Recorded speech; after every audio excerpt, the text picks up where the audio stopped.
یاد بگیرید کانال رو چجوری در بیارید که ترند اشتباه بکشید دیگه اصلا اوضاع خیلی خراب میشه، هی توش ضرر میکنید. خب بریم راجع به کانال‌ها یه ذره با هم صحبت کنیم. خب اینم کف بالا، اینم از این. خب اینم. خب راجع به کانال‌ها صحبت کنیم. می‌خوایم یه ذره دیگه بیشتر داخلش هم صحبت کنیم، یعنی راجع به این کندلا هم با هم دیگه صحبت کنیم. ولی هدف از این ویدیو این بود که شما بتونید کانالا رو خوب پیدا کنید و بک تست حتما بگیرید که جواب میده، 100% جواب میده. خب زوم میکنم، نگاه کنید. این هم مثلا میدمش این گوش پشت، پاکش هم میکنم. خب یه اسپایک، یه کانال، محدوده تریدینگ رنج. ببینید شما وقتی توی کانال هستید موظفید یک طرفه خریداتون رو انجام بدید. فقط میخرید توی اسپایک، فقط میخرید تو کانال میخرید. یادتون باشه اگر خلاف جهت بزنی، یعنی شما وقتی این فشار خرید و پشتت میبینی بخوای روی اینا بفروشی، اصلا میافتی تو ضرر وحشتناک میشه. پس نقطه ورود رو باید خیلی تو پرایس اکشن تمیز بگیرید. خب شما موظفی توی اینا خرید کنید. حالا چجوری خرید کنید رو من بهتون یاد میدم، چون من فقط الان دارم سایکل رو بهتون نشون میدم که اسپایک و کانال و تریدینگ رنج رو خوب پیدا کنید که بعدها خب بیاید توی مثلا اسپایک یه جور کار کنی، تو کانال یه جوری کار کنی، تو رنج هم یه جوری کار کنی که تو بازار گم نشی و ستاوات بره تو 80-90% سود. خب حالا بریم داخل این صحبت کنیم. ببینید ما داشتیم پرقدرت حرکت میکردیم. اینجا ورود اولین خلاف جهت ها رو به بازار داشتیم و از اینجا حرکت خودش رو ادامه داده و فروشنده های خلاف جهت وارد شدن و دوباره ادامه داره و فروشنده های خلاف جهت وارد شدن. حالا چرا اینو بهتون گفتم؟ چون شما مثال توی اینجا ستاپ هستید، توی این محدوده توی ستاپ هستید، میخواید پولتو مواظبش باشی خارج کنی. با شکست این لبه که میفهمی اومده تو رنج، میتونی این معامله خریدتو اینجا ببندی که داری تو کانال یه طرفه باهاش میخری، تو جهت داری میخری دیگه.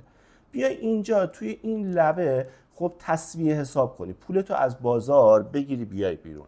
پس وقتی شما داشته میرفته بالا، ورود سلرها رو داری تو بازار میبینی، باید حواست باشه که مثلا به موقع خروج بزنی، چون راز کار ورود و خروج به موقع است. حالا کی خروج کنی یا اصلا تیپیاتو چجوری ست کنی که اصلا نیاز به این نباشه که دستی معاملت رو ببندی، توی ستاپ گیری، توی معامله گیری بعد از اینکه مارکت سایکل تموم میشه قطعا بهتون یاد میدم. پس ورود سلرها میتونه نقطه خروج شما باشه به از معامله‌ای که توش هستید و اینکه اگر جلو چشمتونه این لبه شیکونده شده، پولبک های دو طرفه زده و انقدر از این مسیر رو برگشته، قطعا رنجه. هی نیاد از این بگیر به این ببر اینجا باهاش کار کن، نه، کل تکنیکال تو اینجوری خراب میکنید. پس پایبند باش به این که یه اسپایک، یه کانال، یه رنج.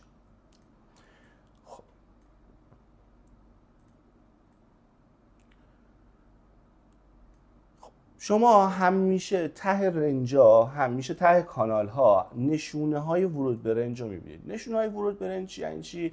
یعنی ما اینجا داشتیم با قدرت میرفتیم بالا، نکنید این پایین داشتیم میومدیم. ما اینجا تو کاناله، اینو مثلا اسپایک، خب قرار شد یک ترند مادر بکشی که جهت رو بهت نشون بده و بیای شیب و تیز کنی کانال رو به دست بیاری. ببینید همیشه ته کانالا این محدوده رو نگاه کنید، نشون میده که آقا من داشتم میرفتم پرقدرت، الان نمیذارن برم، داره دو طرفه شادو میزنه. پس شما با دیدن این کندلا هم میتونی ستاپای اینجا رو ببندی. اگه مثلا رو ریوارد 3 رو ریوارد 4، پس شما با دیدن کندلای دو طرفه که شادو داره، ورود اولین خلاف جهت ها رو دارید میبینید و با این دیگه متوجه میشید که واقعا وارد محدوده رنج شدید. پس این کندلا رو توی آخر کانال ها حتما تو بک تستاتون ببینید، چون میتونه زودتر به شما این نشونه رو بده که آقا اینجا پولتو بگیر تصفیه کن بیا بیرون، دیگه نشین بخوای تا بالا بری. بازار داره میره توی رنج، داره میره توی تریدینگ رنج و از انتهای کانال داره به تو داد میزنه که آقا من میخوام وارد رنج بشم و وقتی این لبه شکسته میشه دیگه مهر محکم رو میکوبه روش که آقا قطعا من رنجم. خب این هم همون ترندی که اینجا کشیده بودیم و ادامه کاری که با هم دیگه انجام دادیم که این به شما فقط جهت رو نشون میده.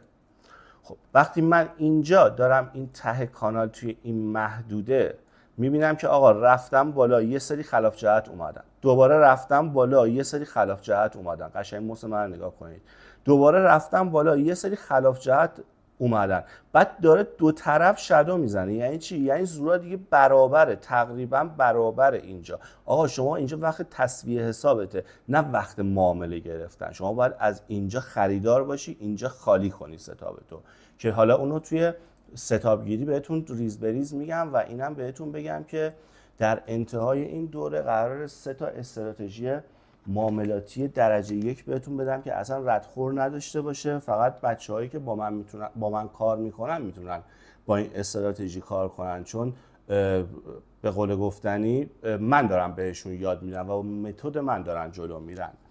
و مسئله دیگه این که قراره این شما توی بک تستاتون این شادوها رو خیلی بهش توجه کنید، این شیبا رو چجوری به دست بیارید که محدوده دقیق تریدینگ رنجتون رو به دست بیارید.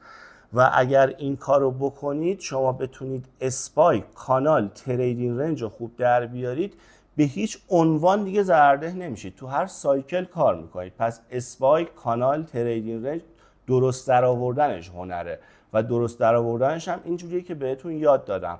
با همین شیب، با همین تیز بودن شما بکشید تا من بهتون بگم اینجا قراره توی رنجا چیکار کنیم، چون اینجا خیلی میتونیم معاملات تمیزی بزنیم. خب امیدوارم که این ویدیو براتون مفید بوده باشه. مبحث کانال ادامه داره و فکر کنم 1-2 پارت دیگه براتون بذارم و دیگه تموم بشه و بریم سراغ بحث تریدینگ رنج. و بعد از اون قراره براتون چیکار کنم؟ بعد از اینکه کانال تموم شد قراره براتون چند تا ویدیو ضبط کنم بهتون یاد بدم چجوری بک تست بگیرید، چون خیلی‌ها مثلا میخوام بک تست بگیرن میرن کارم میکنن و دارن اشتباه بک تست میگیرن. من میخوام یه جوری بهینه تمیز بهتون یاد بدم که زود بک تستاتون رو میخواید بگیرید به نتیجه برسید و ایشالله بعد از تمرین بیاید پولو بذارید و ستاباتون رو بزنید و درآمد داشته باشید. خیلی مخلصیم، خدا نگهدار.